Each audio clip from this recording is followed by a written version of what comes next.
up, guys, and welcome back to the channel. I appreciate you guys for joining each and every time you guys do decide to join me, but I got another one for you today. Hey, don't mind my attire, man. I just left the gym. It's early in the morning. I want to get this video done for you guys. I got a lot of guys that are new to the channel. I got a lot of guys that are just now getting Harleys and they're asking about the bars. The handlebars on these bikes, the Road King and the CVO ST have been getting like the most questions over the last couple of weeks. And I figured, man, listen, I gotta do a video. I gotta help these guys out. I gotta try to point people in the right direction. And that's what I'm here for. But for the influence to help people not spend money 2 and 3 times, buy once, cry once, just get it over with. There's 3 popular style of handlebar out there. You have T-bars, you have your normal, just your ape hanger bars, and then you have pullback bars. And I'm gonna get into a little bit of all 3. I do have 2 different styles, well, actually 3 different styles of handlebars in the garage today. So we're gonna get into the Road King first. Guys, I keep forgetting that there are a lot of guys that follow me because of the Road King, so I have to help those guys out. So the first things first, how I pick the bars out. Most people will say, hey, you know, go sit on a bike, see how they feel, put your arms up, put your feet up, see what the reach is like for you. Yes, that's all fine and dandy. But let's say you don't own a bike, okay? Or you're getting on a buddy's bike and you're trying to compare, maybe you guys are the same height, I don't know, but are you gonna set your bike up the same way he's setting his bike up? You might run the same bars, but are you gonna run the same seat? And that's where I think the magic happens, is because you gotta know what seat you're going to run. One thing that will get you off these bikes quick, fast, and in a hurry is just having bad posture and with a bad seat. If you don't like the way your bike is set up, especially with that stock seat, it kind of shows you which direction you want to go. You want more comfort, you want more style, you need a lower profile seat. That kind of pushes you in a direction. So for me, 30, 31-inch inseam, I have to have a lower profile seat. Bad Boy Cycle seat, Corbin seat are both good for a shorter rider, lower profile, and a little more narrow towards the inseam. That helps you flat foot the bike. These 2 bikes do have Bad Boy Cycles, and the new CVO has a Corbin. So for instance, on this bike, let's say I did have 12-inch bars, okay? We'll just use that number. So if I had 12-inch bars on this bike with an inch drop in the seat, now I'm at a 13. So for example, everybody knows you should try and be, if you were in a car, 9 and 3, right? That's how most people drive. We don't really drive 10 and 2. Remember that. So 9 and 3, that kind of posture in the car, the arms slightly bent, the hands not too far out, the hands not too close. That's most comfortable, and we're laying back on the back seat. We don't drive off the seat. We kind of relax and we go where we're going. Whether it's a 5-minute drive or a couple of hours of a drive, we pretty much typically are gonna be in the same seat position. So when you're on these bikes, your hands can't be too high. Hands too high start to kill the circulation in the arm. Shoulder starts to hurt, hand starts to get numb. It's happened to me. It makes you almost just want to fingertip the bike because you want to bend that arm a little bit. You don't want to be stretched out. Yeah, nobody wants to straight out arm, you know, feel on a bike. Won't get many miles with doing that. So you don't want to be up too high. You don't want to be too low. And I say too low is because the CVO ST comes with a makeshift T-bar setup. Kind of holds you a little lower than shoulder height. Makes me feel like I'm over the top of the bike. So those 2, no good. Right in the middle is kind of where you want to be. When you're dealing with pullback bars or something like this is a mini pullback, it's like a half bend, it's not the full rainbow effect. The bars come and sit right about in chest level. So now when you have something like that, it gives you the break in the arms. That's what you want to have to make sure you don't kill the circulation in the arms. Keep you on a bike a little bit longer. Let's say again, if it's 12s, now the inch depth on the seat sits you down about an inch, now you're at 13. Where does it put your arms now? You were here, now it might put your arms a little bit further. The more aggressive you go with the bars, let's say you went with a 14, so now you're at a 15-inch reach for the bars. Can you handle it? Is that what you like? Going back to if you did ride a buddy's bike, you have to ride that bike in different seating positions. Get the bike on the highway, try to relax, try to sit back. Oh, no backrest? Well, if you're not using the backrest, it's up to you.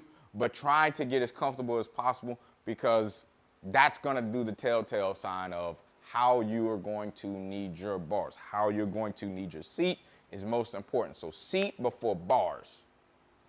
There you go. But once you figure out what style of seat and what style of, just look you're going for, because you could be changing your seat up 2 and 3 times, try and figure it out early. Once you figure it out, then let's go bars. Bars are $400, $450, $500, just depending on, the brand of bar, plus another few $100 in installation. Let's say $400 or $500. Let's say now you go to a taller bar that might need cables, might need a brake line, those type of things. It's gonna get expensive on you. $1,000 easy. Who has time to be spending that money twice? Because I definitely do not. So that's what we're looking at on something like this with a mini pullback. Guys, you can go to Carlini, get the same bars I got. That is an 18-inch, just for the guys that want to know. It's comfortable for me. I'm a backrest guy. I can't ride a bike without a backrest. I don't even ride 500 feet without a backrest because I'm just so used to it and so relaxed. Like I said, this is a mini pullback, so it's not too far from me having to, if I need to get off the backrest to do some type of maneuvering with the bike, it's right there. Yeah, it's right there.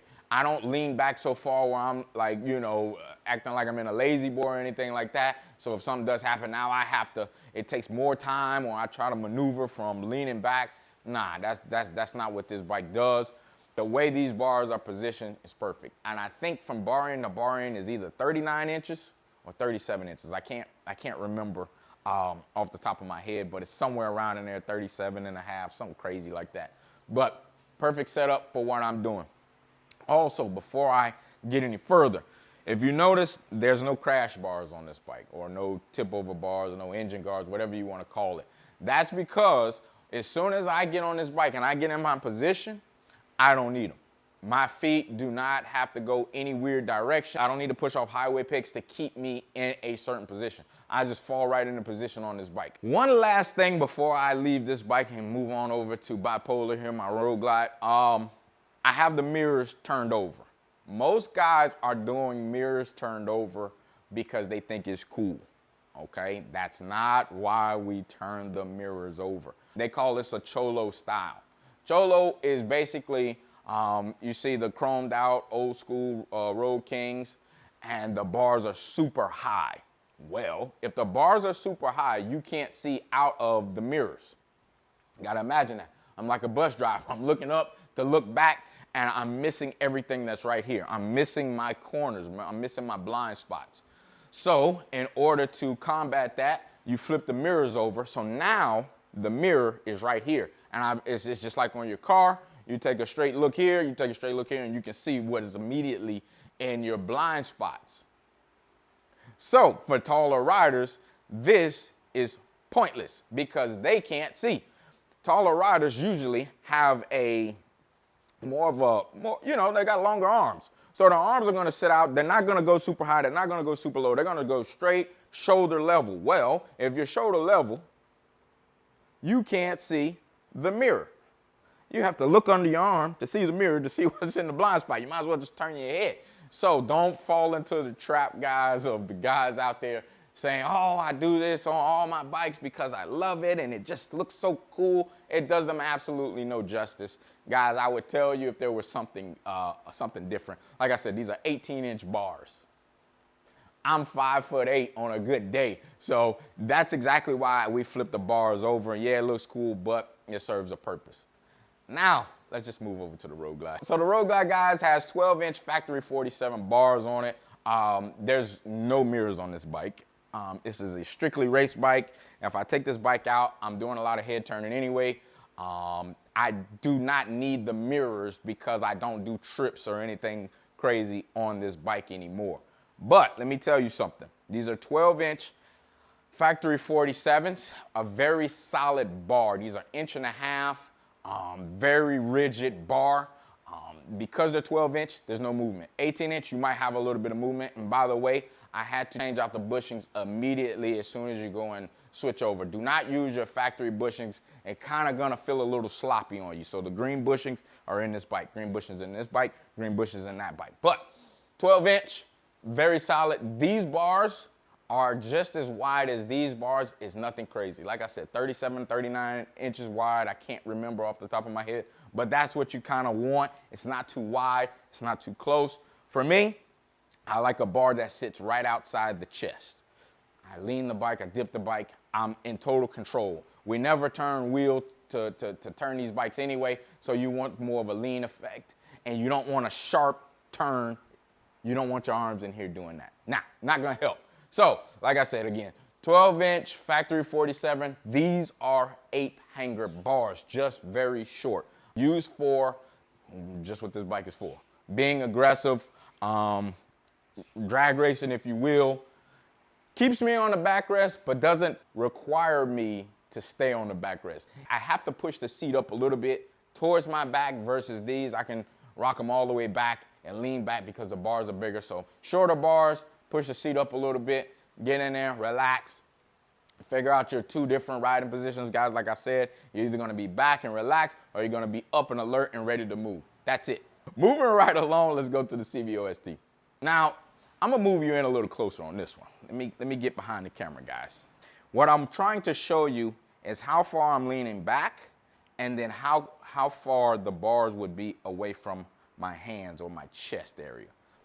16-inch bars, like I said, guys, you can get these bars from Carlini.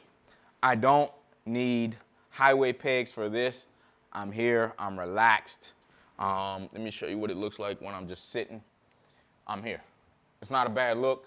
I'm still in control. There's nothing, these sit a little further outside the chest, but nothing drastic, nothing crazy. I can still control it. You guys seen me race this bike, so wondering if I still have control.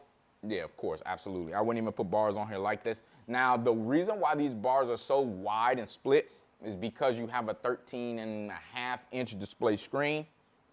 So they had to spread them a little bit more.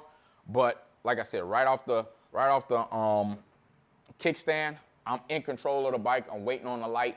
Guys, I don't know if you can see, but I'm flat-footed. Take off, do whatever I gotta do, get into a turn, whatever, what have you. But these bars are perfectly set for me. The seat is fully adjustable, so I don't have to really worry about not being comfortable. Everything is adjustable. Now, guys, you gotta remember, the handlebars are straight off of the fork. See, if you can see that on the CVO ST, it's perfectly aligned. The Road Glide and aligned with the Road King. That's how we want it. Okay, guys, and last but not least, T-bars.